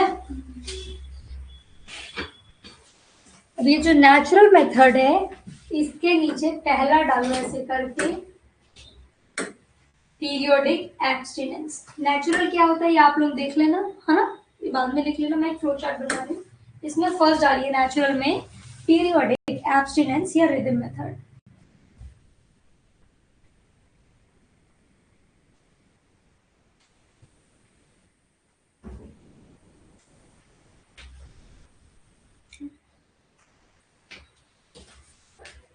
हो गया।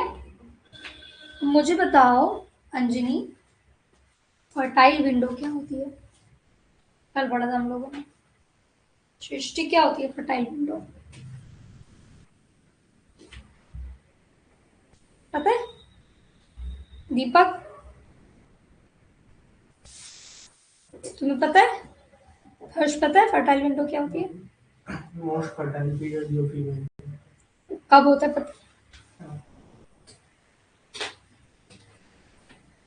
मेंसेस के अराउंड 2-3 days पहले बिफोर ओव्यूलेशन के टाइम। ओव्यूलेशन। मैंने बताया ना कि half knowledge is more dangerous. किसी को तुम आए बोल दोगे ओव्यूलेशन के, मेंसेस के टाइम आप फर्टाइल हैं, नहीं, मेंसेस के 2-3 दिन पहले। 2-3 दिन पहले उस टाइम तो बिल्कुल ही नहीं हो सकता फर्टाइल। ओव्यूलेशन अभी तो होगा 5 2-3 दिन पहले नहीं होता। कितने दिन पहले होता है मेंसेस के ओव्यूलेशन? 14 डेज, 2-3 दिन, 28 दिन की साइकिल ही तुमने डिस्टर्ब कर दिया है। ये तुम दोगे अपने पेशेंट को ज्ञान? अगर डॉक्टर ने तो कुछ भी बता दिया। तो कब होता है ओव्यूलेशन? साइकिल कितने दिन की होती है एवरेज साइकिल? तो हमने बताया था आपको कल फर्टाइल विंडो क्या होती है। फर्टाइल विंडो मतलब वो टाइम, जैसे इन्होंने बताया, किस टाइम फीमेल सबसे ज्यादा इजिली कंसीव कर सकती है। ये कब होगा? ऑब्वियसली जो ओव्यूलेशन है उसके 1 दिन पहले और 2 दिन बाद, क्योंकि मैंने बताया था, सॉरी 2 दिन पहले और 1 दिन बाद, क्योंकि मैंने बताया था स्पर्म 72 आवर तक रह सकता है पर ओवा 12 to 24 आवर। तो फर्टाइल पीरियड सबसे ज्यादा कब हुआ? वो 14th डे, जिस दिन ओव्यूलेशन हो रहा है उसके 2 दिन पहले, मतलब 12, 13, 14, नहीं 13, 14, 15 एंड 16, गलत बोल रही हूँ ना, 12, 13, 14, 15, ये हुआ फर्टाइल पीरियड, जिसमें सबसे ज्यादा हाईएस्ट चांस है किसकी? प्रेगनेंसी की। अभी याद रहेगा फर्टाइल विंडो क्या है।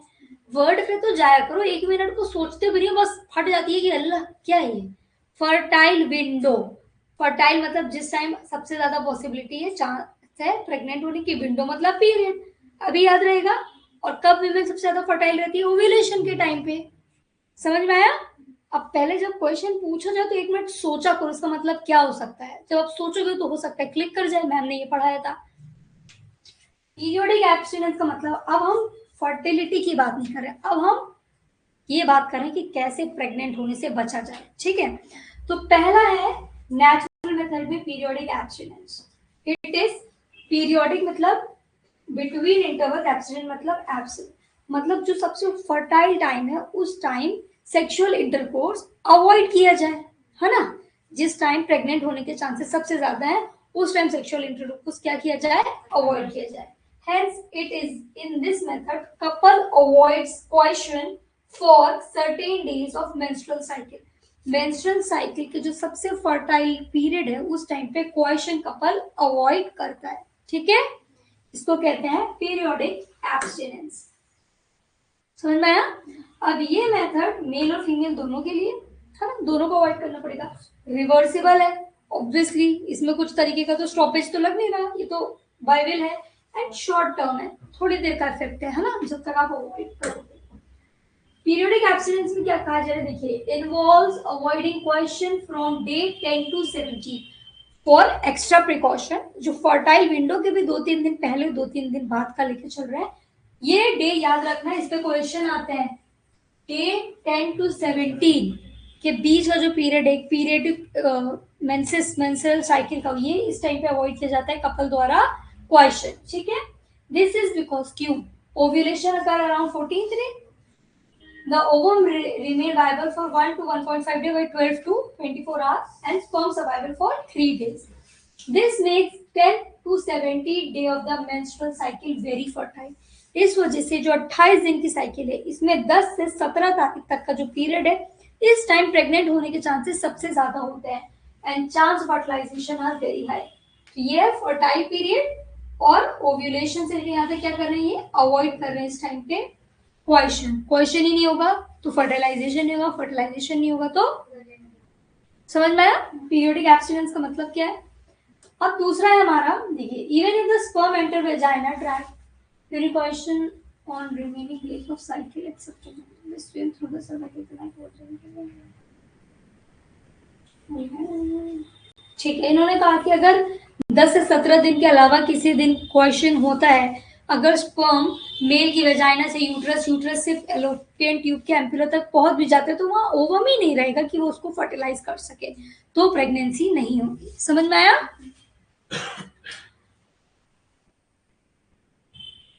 इस मेथड का ड्रॉबैक क्या है? क्यों ये मेथड ज्यादा कारगर नहीं है?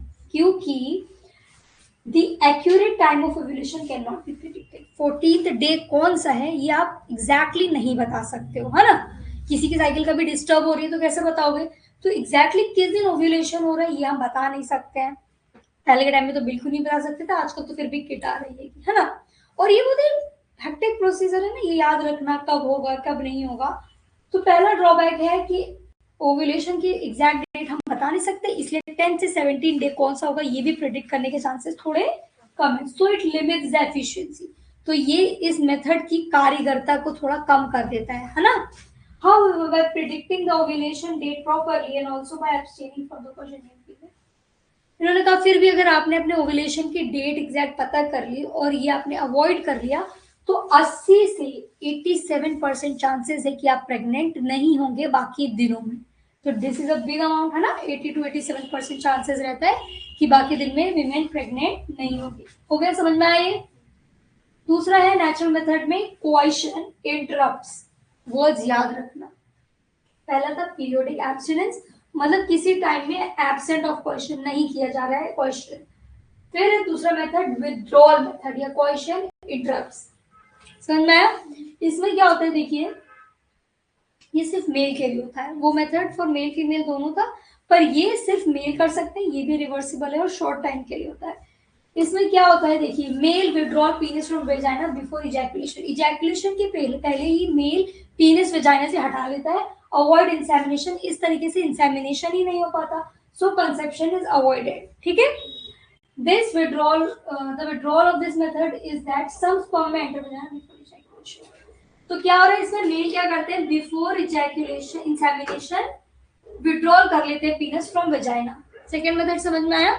थर्ड है lactation amenorrhoea. Lactation amenorrhoea, lactation का मतलब मिल्क प्रोडक्शन, एमिनोरिया का मतलब मेंसेस नहीं आना। तो जिस टाइम पे फीमेल ब्रेस्ट फीड कराती है उस टाइम मोस्टली पीरियड्स ही नहीं आते। मेंसेस नहीं होंगे तो क्या प्रेगनेंसी हो सकती है, नहीं हो सकती।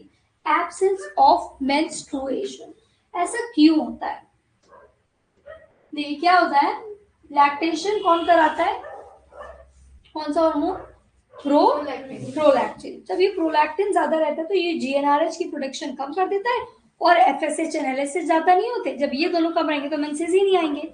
ठीक है, तो देखिए क्या लिखा है इन लोगों ने यहाँ पर, ये सिर्फ फीमेल्स के लिए।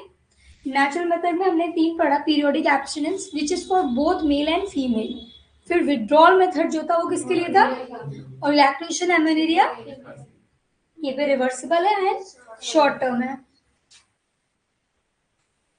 चलो, amenorrhoea refers to absence of menses, menses ना आने को कहते हैं एमिनोरिया। ये टेम्परेरी मेथड है जिसमें इनफर्टाइल हो जाती है फीमेल क्योंकि मेंसेस नहीं आ रहे इन वुमेन पोस्टपार्टम, बेबी होने के बाद। उन्होंने बताया कि हाइपोथैलेमस जब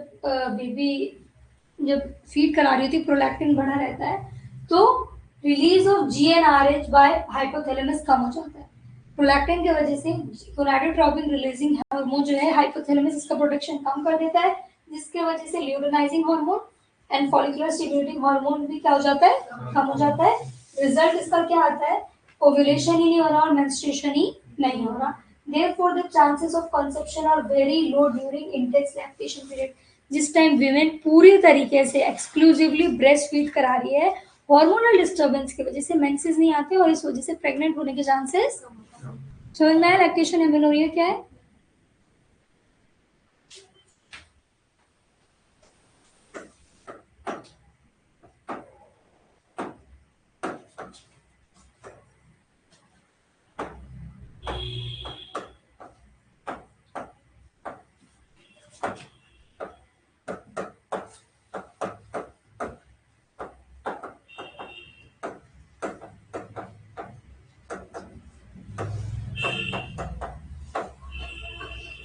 ये बना लेना बाद में, ठीक है। चले,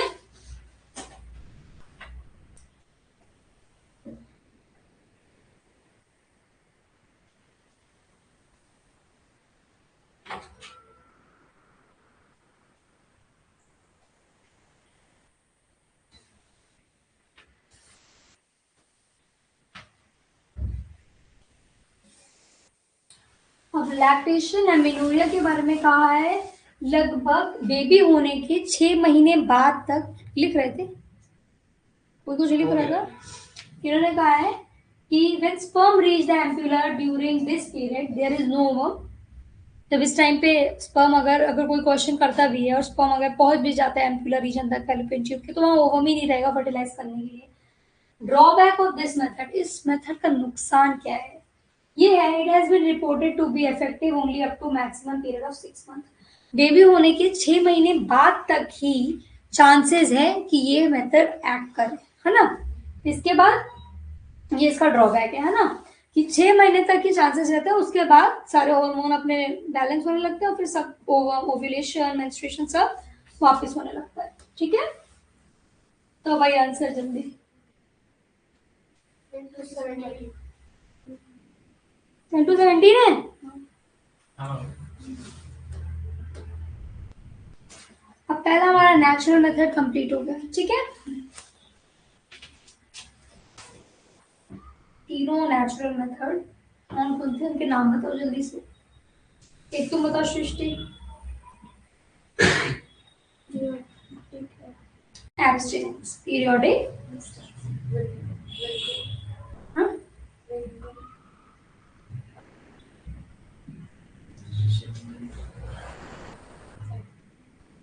बताओ। लैक्टेशन एमिनोरिया, और एक क्वेश्चन है तुम बताओ थोड़ा। Coitus interruptions. ठीक है, क्वाइटस इंटरप्शन में क्या हो रहा था दीपक? क्वेश्चन इंटरप्शन कौन करता है? Only mail. ओनली मेल, है ना। इसमें क्या हो रहा था, मेल इंसेमिनेशन से पहले ही पार्ट रिमूव कर दे रहे थे। इसके बाद लैक्टेशन एमिनोरिया में क्या हो रहा था हर्ष? लैक्टेशन एमिनोरिया में क्या हो रहा था, क्या होता है ये हिंदी में बताओ, क्या होता है लैक्टेशन एमिनोरिया? याद है अंकित? तो मन नहीं लग रहा है पढ़ाई में, समझ नहीं आ रहा? समझ नहीं आता तुम्हारे?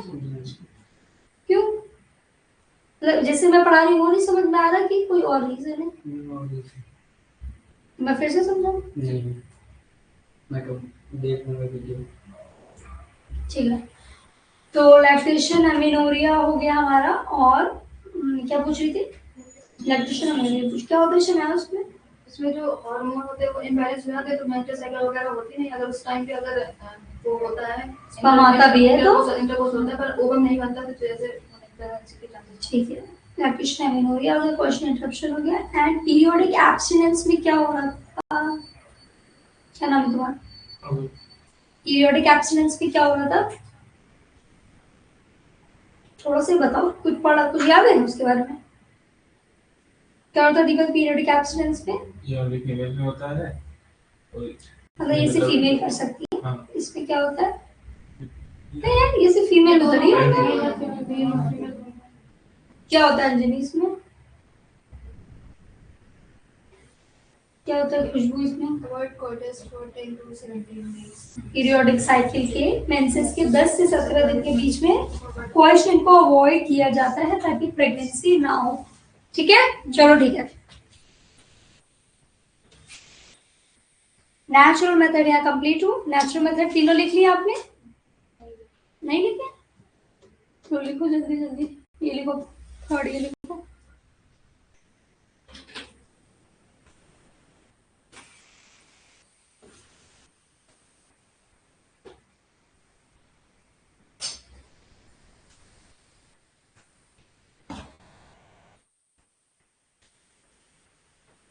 चले आगे, दूसरा ये लिखो।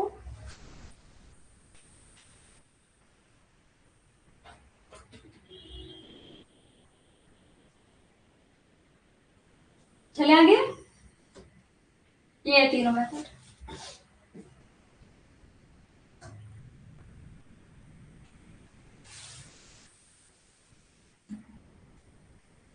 नाम याद कर लेना, नाम से डायरेक्ट क्वेश्चन आएंगे। चले, चलो अब हम आते हैं, दूसरा हमारा आ गया बैरियर मेथड। हेडिंग डालिए बैरियर मेथड। बैरियर मेथड मतलब क्या समझना है ना, कुछ बैरियर है जो स्पर्म और ओवा को मीट करने से रोकेगा ताकि फर्टिलाइजेशन ही ना हो। ओके, चलिए इसमें क्या होता है, in barrier method ovum and sperms are prevented from meeting physically. मतलब फिजिकली कोई चीज है जो स्पर्म को ओवा से मीट ही नहीं होने दे रही है ताकि प्रेगनेंसी ही नहीं होगी। फिर समझ में आया था? समझ में आया? So this method prevents fertilisation. जब स्पर्म ओवर से मिलेगा नहीं तो फर्टिलाइजेशन नहीं होगा, और फर्टिलाइजेशन नहीं होगा तो क्या नहीं होगा, प्रेगनेंसी। बैरियर मेथड्स में आते हैं condoms and diaphragm. Barrier method heading डालिए, उसके नीचे दो में परफेक्ट क्लिक करिए, कॉन्डम्स एंड डायफ्राम्स।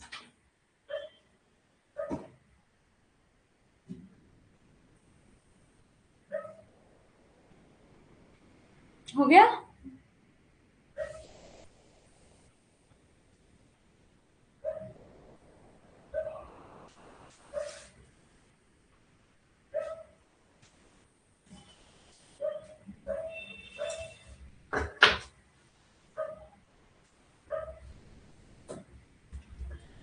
कॉन्डम्स के नीचे लिखिए for both male and female. Condom किसके लिए होती है, मेल्स कॉन्डम भी आती है, फीमेल कॉन्डम भी आती है।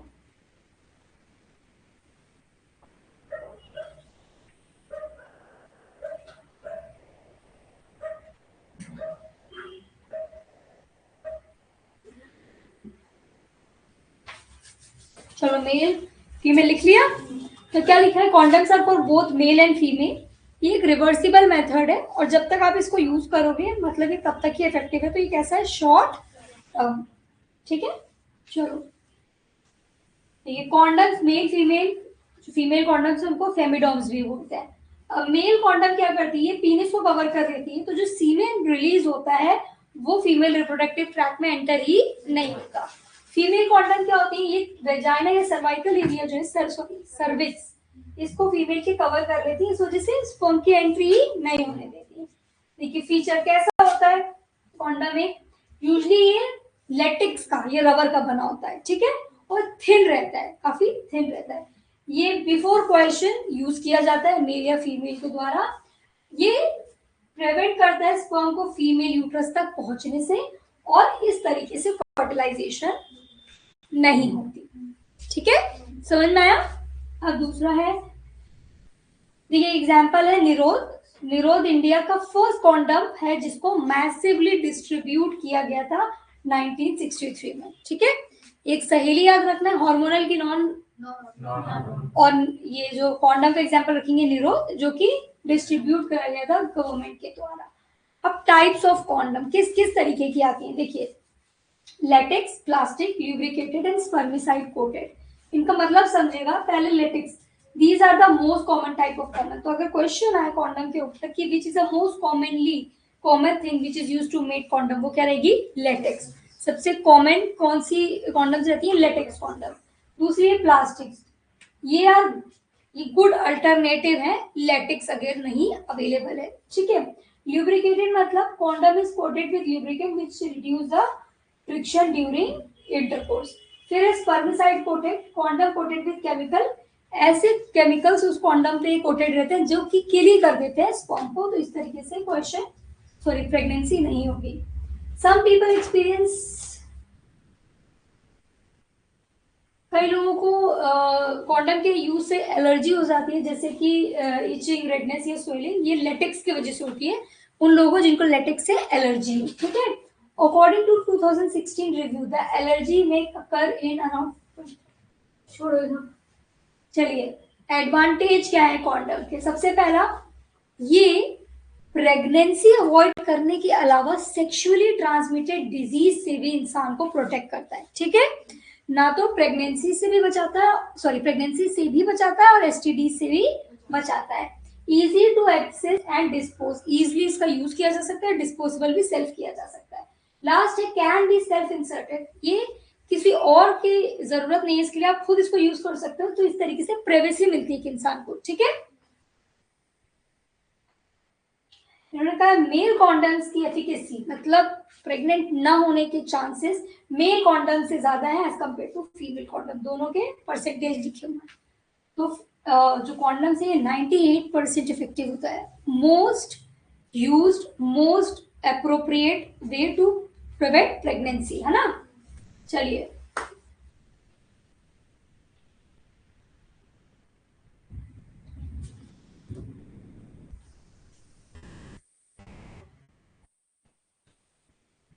बैरियर मेथड में सेकंड आता है diaphragm, cervical cap and walls, ठीक है। अब देखिएगा डायफ्राम, सर्वाइकल कैप्स या वॉल्स विमेन यूज करती हैं। कॉन्डम दोनों के लिए था, पर डायफ्राम किसके लिए? Only for women. ये भी रिवर्सिबल रहता है एंड शॉर्ट टर्म होता है, मतलब कि जब तक यूज करेंगे तब तक इफेक्टिव करता है और वापस आप प्रीवियस कंडीशन में आ सकते हैं। ये बनती है रबर की, स्पेशली विमेन के लिए। विमेन के रिप्रोडक्टिव ट्रैक में इसको इंसर्ट कर दिया जाता है। Need to be kept inserted for at least 6 hour after question. Question के 6 आवर बाद तक भी इसको फीमेल के ट्रैक में रखना पड़ता है। ये क्या करती है? सर्विक्स से ही ब्लॉक कर देती है स्पर्म की एंट्री, और ये रीयूजेबल हो सकती है, इसको फिर से यूज कर सकते हैं। समझ में आया? अब स्पर्मिसाइड वर्सेस स्पर्म का मतलब क्या है? स्पर्मिसाइड का मतलब क्या है? देखिए, इट इज कॉन्ट्रासेप्टिव सब्सटेंस। ये एक ऐसा सब्सटेंस है जो कि या तो स्पर्म को इमोबिलाइज कर देगा कि अब वो स्पर्म मूव ही नहीं कर सकता, या तो उसको किल कर देगा before the entry in the uterus. Uterus पहुंचने से पहले या तो वो स्पर्म मूव करने के लायक ही नहीं रहता, या तो किल हो जाता है। It kills most of the sperm that enter vagina. The barrier method then blocks any remaining sperm. ठीक है, ज्यादातर बैरियर मेथड के साथ स्पर्मिसाइडल क्रीम यूज की जाती है, ताकि बैरियर मेथड से तो ज्यादातर स्पर्म को ब्लॉक कर दिया गया है, और जो बचे कुछ है उनको स्पर्मिसाइडल क्रीम किल कर देगी। ठीक है, तो स्पर्मिसाइड वर्सेस स्पर्म समझ में आया? ऐसा सब्सटेंस जो स्पर्म को या तो इमोबिलाइज कर देगा या तो किल कर देगा। Efficiency of diaphragm cervical care, ये सबकी एफिशिएंसी लिखी, कौन कितना परसेंट इफेक्टिव है, कौन से ज्यादा? Diaphragm, then cervical cap, and then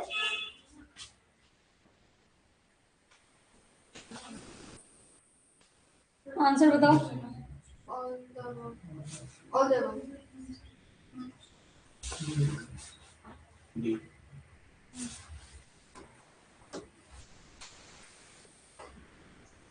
ऐसा चार्ट आपको बनाना है, ठीक है? एकदम इजी है।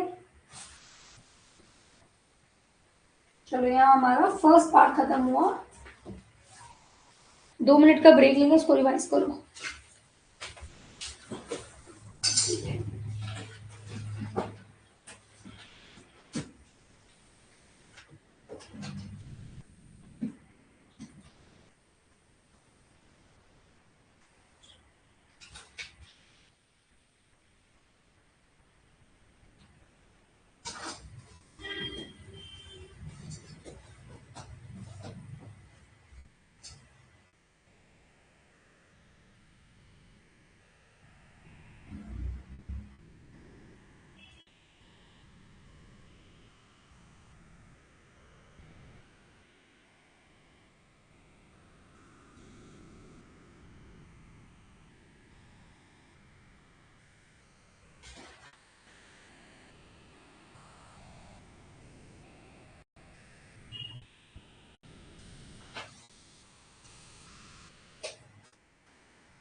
चले, चलिए अब हम आगे कंटिन्यू करते हैं। हमने पढ़ लिया फिजिकल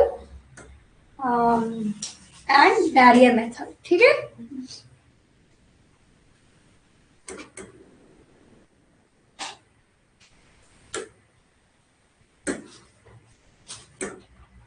हमारा physical method and barrier method हो गया। अब हम स्टार्ट करेंगे केमिकल मेथड, ठीक है।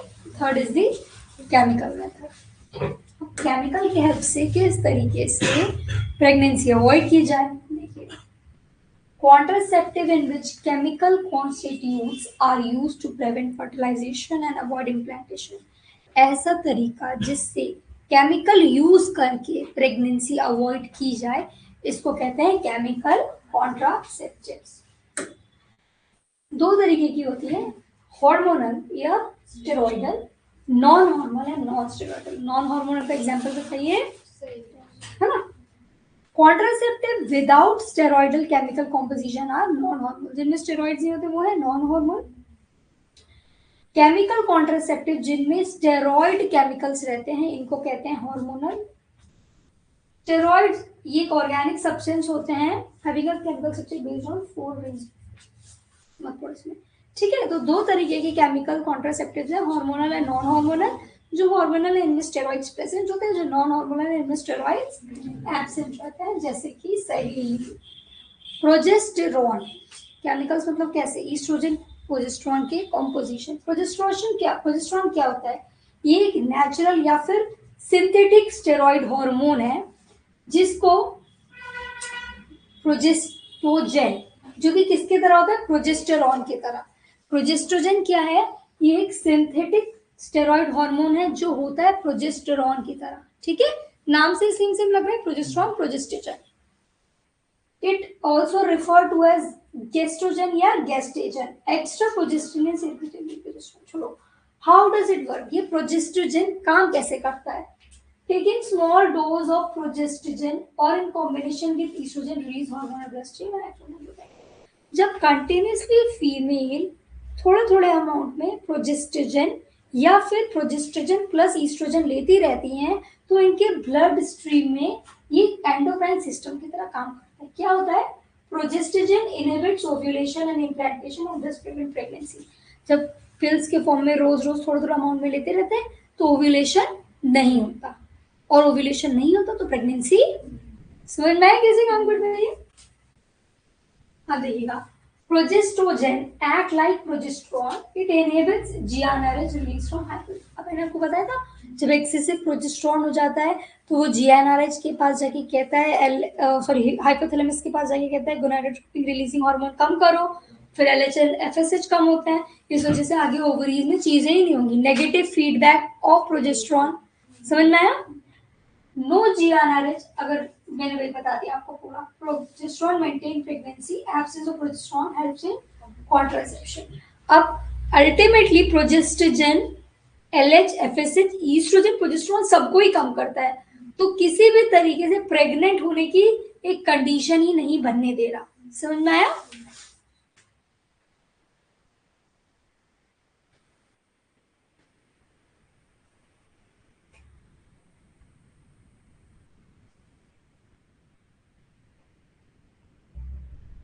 ईस्ट्रोजन ये क्या करता है, ये यूट्रस का एनवायरनमेंट जो एंडोमेट्रियम थिकनिंग और ये सब होना चाहिए वो ही नहीं होने देता। तो प्रोजेस्टेरॉन जो है ओव्यूलेशन ही नहीं होने दे रहा, और ईस्ट्रोजन की कमी की वजह से यूट्रस उस हिसाब से बन ही नहीं रहा कि वो बेबी को इम्प्लांट कर सके। तो ये दोनों ही चीजें क्या कर रही हैं, प्रेगनेंसी अवॉइड करने में हेल्प कर रही हैं। How does it work? Some hormonal chemical contraceptives cause secretion of thick mucus which block the cervix and act as plug। कुछ हार्मोन ऐसे होते हैं जो कि कॉन्ट्रासेप्टिव की तरह कैसे काम करते हैं, ये सर्विक्स एरिया में एक थिक म्यूकस प्लग टाइप का फॉर्म कर देते हैं जिसकी वजह से स्पर्म की एंट्री ही नहीं होती। तो इसने ब्लॉकेज कर दिया तो स्पर्म ओवर से मिल ही नहीं पाएगा। फिर they hence block the sperm entry. ठीक है, यहाँ पर क्या फॉर्म करते हैं, म्यूकोजल प्लग, तो एंट्री ही नहीं हो पा रही है स्पर्म की। ठीक है, अब हार्मोन केमिकल कॉन्ट्रासेप्टिव मेथड कितने टाइप के देखिए, पिल्स के फॉर्म में आते हैं, इंजेक्शन के फॉर्म में आते हैं, इम्प्लांट्स के फॉर्म में आते हैं, skin patches and vaginal rings, ये सब हम पढ़ेंगे। और हमने ये देख लिया कि हार्मोन किस तरीके से काम करता है ना। ये प्रोजेस्टिजिन जो इसमें रहता है, जो कि प्रोजेस्ट्रॉन जैसा एक सब्सटेंस है। प्रोजेस्ट्रॉन ज्यादा होने की वजह से बॉडी में एक फर्टाइल कंडीशन ही नहीं बन पाती, ना ओव्यूलेशन होता है ना यूट्रस रेडी है इम्प्लांट के लिए। समझ में आया सबको? क्या टाइम हो रहा है? 47। चलिए तो फिर स्टार्ट करते हैं। पिल्स, सबसे पहले पिल्स क्या होती हैं? देखिए इस टाइप का पैकेट होता है पिल्स का, इस पर आप देख सकते हैं ये लिखा है 28 डेज, एक साइकिल के बराबर का।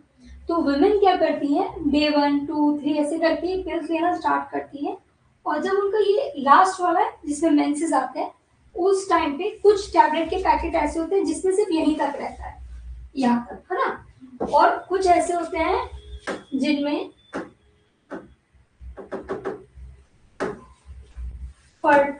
नॉन मेंसेस टाइम तक का अलग पिल रहती है और मेंसेस टाइम की दूसरी पिल रहती है। इनमें डिफरेंस क्या है, ये सब में हॉर्मोन्स रहते हैं और ये ऐसी प्लेसिबो, मतलब कि इंसान की आदत ना छूट जाए इसलिए कुछ नहीं होती है, इनमें कुछ मेडिसिनल प्रॉपर्टी नहीं रहती, बस इसलिए दे देते हैं कि आदत ना छूटे, रोज लेने की आदत बनी रहे। समझ में आया? तो कितने दिन की, 21 डेज की पिल खाते हैं, 21 - 7 ऐसे रहता है कि 21 डेज वो पिल्स लीजिए अगर आपको प्रेगनेंसी अवॉइड करनी है, और 7 डेज एब्सेंट। और एब्सेंट में कई बार पिल्स ही नहीं होती और कई बार जो पिल्स होती है वो नॉन मेडिकेटेड रहती है। समझ में आया? What is it? पिल क्या होती है? Oral administration of small doses of progestogen or combination with progestogen and estrogen। Oral pills क्या होती हैं, छोटे छोटे अमाउंट में प्रोजेस्टिजिन रोज लेना, या तो सिर्फ प्रोजेस्टिजिन या तो प्रोजेस्टिजिन एंड ईस्ट्रोजन मिलाकर लेना। समझ में आया? ज्यादा पढ़ लिया क्या कि समझ में आ रहा है? 10 मिनट हो जाएगा अभी, है ना।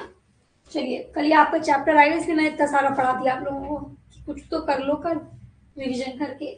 अब देखिए uses, efficiency and pattern uses, किस तरीके से इस्तेमाल किया जा सकता है, कितना इफेक्टिव है ये मेथड। एफिशिएंसी इज 90 to 99%, है ना। अगर करेक्ट वे में लिया जाए तो 90 से 99% चांसेस है कि जब आप पिल्स लेंगे तो आप प्रेग्नेंट नहीं होंगे। फिर उसके बाद एफिकेसी है इसकी 90 to 91%। चलिए, these pills are not taken during menstruation, जैसे मैंने आपको बताया ना, या तो वो 7 दिन पिल ही नहीं लेते, या तो जो पिल रहती है वो नॉन मेडिकेटेड रहती है, उसमें कुछ नहीं रहता है। Pills are to be taken daily for period of 21 days, starting preferably with the first 5 days of the menstrual cycle. Start कब से करनी है, या तो जिस दिन मेंसेस आए उसी दिन, फर्स्ट 5 डेज में, या तो फर्स्ट 5 किसी भी डेज में स्टार्ट कर सकते हैं, और जिस टाइम पे मेंसेस आएगा उस टाइम नहीं, मेंसेस एंड होने के बाद के 5 दिनों में से किसी भी दिन स्टार्ट कर सकते हैं। Pills are 99% efficient, but if even a single dose is need efficient. ऐसे तो ये बहुत इफेक्टिव है, पर आपने एक भी पिल एक भी दिन नहीं खाई तो चांसेस इसके कम हो जाते हैं कि आप कंसीव शायद कर सकते हो, तो इसलिए डेली ये पिल खानी पड़ती है। Intake of the pill must be repeated in the same pattern, मतलब जैसे कोई मॉर्निंग में खा रहा है, अगले दिन मॉर्निंग में खाओ, उसके बाद मॉर्निंग में खाओ, मतलब सेम पैटर्न में इसको रिपीट करिए। ठीक है, पर यहाँ पर तो नहीं लिखा है, पर इसके बहुत सारे साइड इफेक्ट भी होते हैं, इन पिल्स के बहुत सारे साइड इफेक्ट भी होते हैं, तो अंडर डॉक्टर के गाइडेंस में ही ये पिल्स लेनी चाहिए। फिर आता है इंजेक्शन। इंजेक्शन में क्या होता है, यही सेम कंटेंट तो सेम ही रहता है, और इंट्रामस्कुलर मसल्स में इंजेक्शन लगा दिया जाता है। कब? 3 महीने में एक बार ये इंजेक्शन दिया जाता है और चांसेस कितनी है 94 to 99% है कि आप प्रेग्नेंट नहीं होंगे। फिर समझ में आई है ना? और इंजेक्शन समझ में आए, पिल्स रेगुलरली लेनी इंजेक्शन 3 महीने में। इम्प्लांट्स क्या होते हैं, देखिए इस टाइप की स्टिक्स होती हैं, अरे नहीं है क्या, इस टाइप की स्टिक्स रहती हैं, इसको इस एरिया में इम्प्लांट कर दिया जाता है, छोड़ दिया जाता है। देखिए मैच स्टिक, इसे माचिस की जैसी छोटी छोटी स्टिक रहती है, प्लास्टिक की या किसी और इनर्ट मटेरियल की, इनमें हार्मोन रहते हैं जिसको कहते हैं कीटोनोजेस्ट्रल। इसको क्या किया जाता है, डॉक्टर या कोई ट्रेन नर्स रहती है जिसको वो स्किन में इनर आर्म की तरफ इंसर्ट कर देती है, ठीक है। This implant provide conception for 2 to 3 years if inserted once, एक बार डालने में 2-3 साल की फुर्सत, ठीक है, समझ में आया। इम्प्लांट्स, अब स्किन पैचेस, ये एक तरीके के हार्मोन फिल्ड पैचेस होते हैं, इनको बॉडी पे लगा दिया जाता है, ठीक है। It is transdermal patch applied to the skin, contain estrogen and progesterone combination, इनका कॉम्बिनेशन रहता है इनके अंदर। पैच धीरे धीरे हार्मोन ब्लड में रिलीज करते रहते हैं टाइम टू टाइम, समझ में आया। These patches are efficient, but in rare cases it falls off, so must be mindful. कई बार ये पैच गिर जाते हैं, बहुत रेयरली, तो इसको ध्यान में रखना पड़ता है। एफिशिएंसी भी इसकी 99% है। किन पैचेस कहाँ कहाँ लगाते हैं, देखिए अपर टॉर्सो एरिया में, आर्म की तरफ, अपर आर्म की तरफ, एब्डोमेन में या बटक रीजन में ये पैच लगा दिया जाता है। Patch require replacement after 28 days, 28 दिन तक एक पैच रखते हैं, 28 डेज के बाद न्यू पैच लगाना रहता है, ठीक है। ये सारे टॉपिक्स आपको बस एक बार रीड करने हैं, कोई बहुत टफ नहीं है ना, पर ये इस पे बहुत सारे क्वेश्चंस आते हैं, तो इस पे थोड़ा माइंडफुल होकर आप लोग समझिएगा। लास्ट है वेजाइनल रिंग्स, ये क्या होते हैं, छोटी छोटी फ्लेक्सिबल प्लास्टिक रिंग होती है जो क्या रिलीज करती है, ईस्ट्रोजन प्रोजेस्टेरोन का कॉम्बिनेशन, समझना, या तो सिर्फ प्रोजेस्टेरोन रहेगा या तो प्रोजेस्टेरोन प्लस। इनको क्या करते हैं, vaginal ring can be put manually on doctors advice, doctor की एडवाइस के अंदर इसको खुद से इंसर्ट किया जा सकता है। This ring is squeezed and inserted into vagina, if use properly it is 99% effective, अगर ढंग से इस्तेमाल किया जाए तो 99% ये अपना काम करती है। However, because improper use, sometimes the ring can be expelled out, ठीक है। कई बार क्या होता है, अगर ढंग सीख से आपने अप्लाई नहीं किया तो ये खुद से बाहर आ सकती है, तब इसके चांसेस कम हो जाते हैं काम करने के। Users of vaginal ring report common problem, जो ये यूज करते हैं उन सब में एक कॉमन प्रॉब्लम देखी गई है कि वो पर्सन थोड़ा अनकंफर्टेबल रहता है, इस वजह से। Efficiency 99%। Common drawback, very very important, pill से ये हार्मोन, ये जो पूरा मेथड हमने पढ़ा केमिकल वाला, ये हार्मोन बेस्ड है ना, हार्मोन छोटे थोड़े अमाउंट में दिए जा रहे हैं, ये बॉडी में डाले जा रहे हैं। इसका एक कॉमन साइड इफेक्ट क्या है, देखो इरेगुलर पीरियड्स, क्योंकि आपने जो नॉर्मल हार्मोन की साइकिल है उसको डिस्टर्ब किया है, तो कहीं ना कहीं इसकी वजह से मेंसेस डिस्टर्ब होते हैं। दूसरा, मूड चेंजेस, वुमेन में चिड़चिड़ापन, डिप्रेशन देखा गया है, जो ये यूज नहीं करती हैंगी, तो इसीलिए डॉक्टर के एडवाइस के अंडर ही यूज करना चाहिए। डिप्रेशन, वेट गेन, ऐसी वुमेन बहुत तेजी में मोटे होते हैं, ऐसे देखा गया है। सोर ब्रेस्ट, ब्रेस्ट में पेन, वेजाइनल इरिटेशन, इन्फ्लेमेशन, ठीक है। नो प्रोटेक्शन अगेंस्ट, अब ये जो है barrier method STD, sexually transmitted infection और डिजीज के लिए प्रोटेक्शन दे रहा था, पर ये केमिकल मेथड ये प्रोटेक्शन नहीं देता। लो सेक्सुअल ड्राइव, ऐसे वुमेन को सेक्सुअल ड्राइव लो हो जाती है।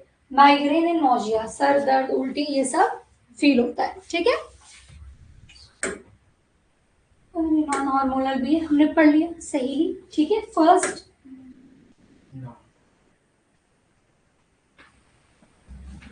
ये क्या करती है, ये हार्मोन नहीं है तो ये हार्मोनल साइकिल को तो डिस्टर्ब नहीं करती, पर ये क्या करती है, it modifies the estrogen receptor on the wall of uterus, uterus की वॉल पे जो ईस्ट्रोजन के रिसेप्टर है ये इसी को चेंज कर देती है।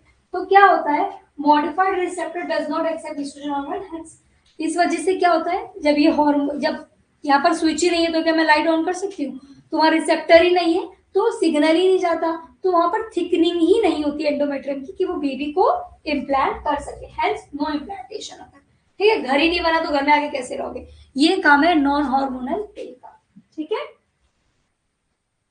सहेली कैसे यूज की जाती है, वंस अ वीक पिल, ये हफ्ते में कितनी बार, एक बार लेने वाली पिलें। Initially period of 3 month 2 pills are taken in the week. शुरू के 3 महीने में 2 पिल एक हफ्ते में ली जाती है, उसके बाद 1 पिल पे आ जाते हैं, ठीक है। After 3 months daily is taken once a week।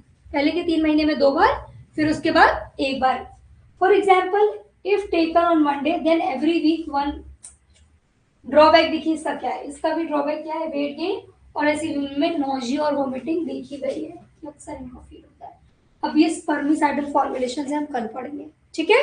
तो हमारा बैरियर मेथड हो गया, हमारा नेचुरल मेथड हो गया और केमिकल भी ऑलमोस्ट हो गया हमारा, ठीक है। अब कल की क्लास में हम कंटिन्यू करेंगे।